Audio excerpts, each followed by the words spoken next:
Привет, друзья! Выучить названия месяцев на кыргызском языке трудно удается, особенно не носителям этого языка, то есть русскоязычным. Но сделать можно просто и легко. Надо запомнить вот так.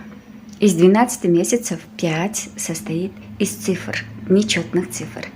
Тогуздунайы, жетининайы, бештинайы, үчтинайы, бирдинайы.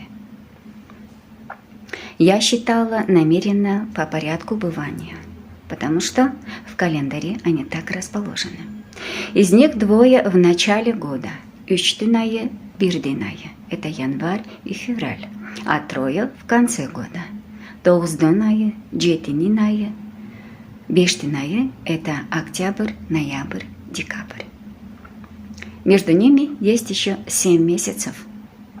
Их тоже можно очень легко запомнить.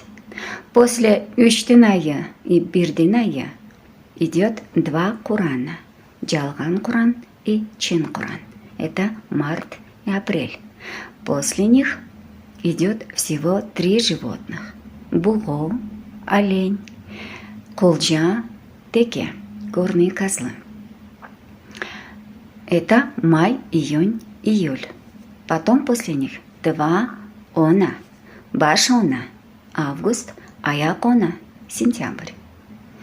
И, как я вначале говорила, 3 последние, октябрь, ноябрь, декабрь, это Тогуздунайы, жетининайы, бештинайы. Все.